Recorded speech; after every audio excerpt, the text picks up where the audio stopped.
The Galactic Council chamber fell into an uneasy silence as Ambassador Kael'thar of the Vryn Collective rose from his crystalline seat. His four eyes gleamed with barely concealed satisfaction as he addressed the assembled representatives of 600 species. "The motion passes unanimously," Kael'thar announced, his translator chip rendering his chittering language into galactic standard. "Humanity is hereby declared extinct. Their quarantine zone will be open for resource extraction in 3 cycles." A murmur of approval rippled through the chamber. It had been 47 years since the last war, when humanity had nearly torn the galaxy apart. 47 years since the Council had been forced to glass Earth and hunt down every human colony, station, and ship. The species that had dared to challenge the established order, that had refused to accept their designated role as a mining caste, had finally been erased. Commander Xeron of the Talaxian Defense Fleet didn't join in the celebration.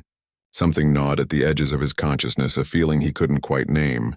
His people had fought humans during the war. He had seen what they were capable of when cornered. 3 days later, his concerns materialized into reality. The extraction fleet, 200 ships strong, arrived at the edge of what had been human space. The region was supposedly dead, scoured clean by Council forces decades ago. Automated probes had detected valuable deposits of processed metals and rare elements floating in the debris fields. It should have been a simple salvage operation. Fleet Admiral Corinth, a Vryn like Kael'thar, commanded the operation from the dreadnought Inevitable Conquest. He was reviewing manifests when his communications officer suddenly stiffened. "Admiral, we're receiving a transmission." "From the salvage teams?" "No, sir. It's coming from everywhere. Every frequency. Every channel. And the officer's voice cracked. "It's in human language." Corinth felt his body temperature drop. "Put it through." Static filled the bridge, then cleared. A voice emerged, tired, ancient, but unmistakably human. It spoke in their dead language. Yet every translator in the fleet somehow understood perfectly. "You thought you killed us all." The fleet ground to a halt. 200 warships, the pride of 6 Council species, simply stopped moving. Not because of weapons or shields, but because every captain, every officer, every crew member was suddenly, instinctively afraid. "You glassed our world, hunted our children across the stars, erased our colonies one by one. You were thorough. We'll give you that." The voice paused, and in that pause, Corinth could hear something that chilled his blood. Not anger, but something far worse. Understanding. Acceptance. Resolution. "There's just one of me left. One human, the last of 15 billion, and I've spent 47 years preparing for this moment." Corinth's tactical display lit up with warnings. Hundreds of them. All around the fleet, objects were powering up. Stations that sensors had read as dead debris. Asteroids that weren't asteroids at all. Mines disguised as wreckage. "Defensive positions!" Corinth screamed, but it was already too late. The last human hadn't spent 47 years running. They had spent it building, planning, turning the graveyard of their species into the galaxy's most elaborate trap. Explosions blossomed across the fleet as proximity mines detonated. But these weren't ordinary weapons. Each blast released swarms of nanomachines that ate through shields like acid through flesh. Ships began losing power, life support, weapon systems. "You wanted to mine our graves," the voice continued, calm as death itself. "Let me show you what we buried here." A station, massive, hidden behind a stealth field that had fooled Council sensors for decades, suddenly appeared. It was built from the ruins of Earth's moon, transformed over 47 years by one person into a weapon. One human, one engineer, one survivor who had refused to let their species die unremembered. The station didn't fire conventional weapons.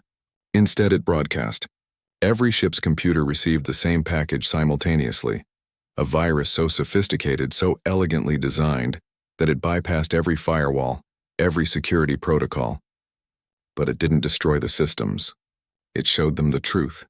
Every screen in the fleet suddenly displayed images, humans, not as conquerors or rebels, but as they had truly been: families, artists, scientists, children playing, elders teaching. A species that had wanted nothing more than to live free and be left in peace. And then the images changed. They showed the war from humanity's perspective. The Council's ultimatum: submit or die. Earth's surface turning to glass.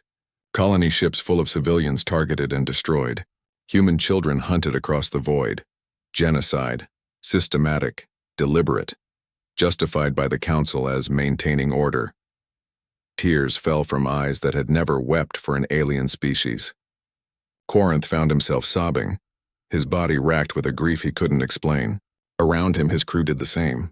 Across the fleet, 200 ships full of soldiers experienced something they had never expected. Shame. "I could kill you all right now," the last human said. "I've had 47 years to plan it. These weapons I've built could crack your ships like eggs, but that would make me what you thought we were. Monsters who deserved extinction. The station's weapons powered down, so instead I'm giving you a choice. Take what you've seen here back to your council. Tell them what you learned. Let the galaxy know what happened to humanity and why. Let them decide if they want to live in a galaxy where the council can erase any species that doesn't submit."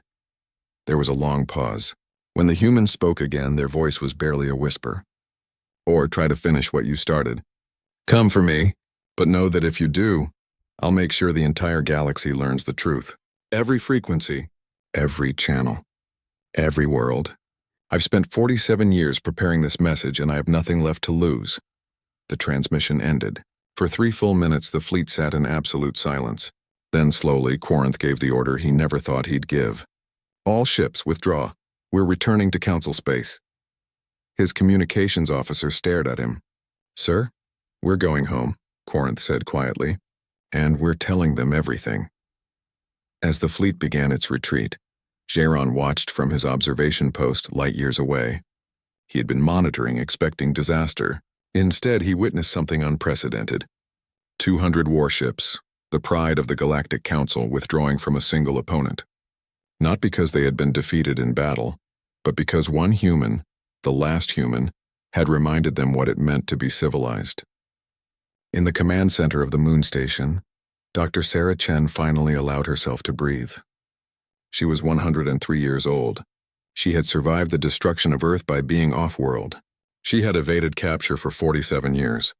She had built this place with her own hands, piece by piece, year by year. And she had just done what no human fleet had ever accomplished. She had made the council blink first. Sarah looked at the monitors showing the retreating ships. She didn't know what would happen next. Maybe the council would send a bigger fleet. Maybe they'd listen. Maybe nothing would change. But for the first time in 47 years, humanity's story wouldn't end in silence. When the last human spoke, entire fleets went silent. And in that silence, perhaps the galaxy might finally learn to listen.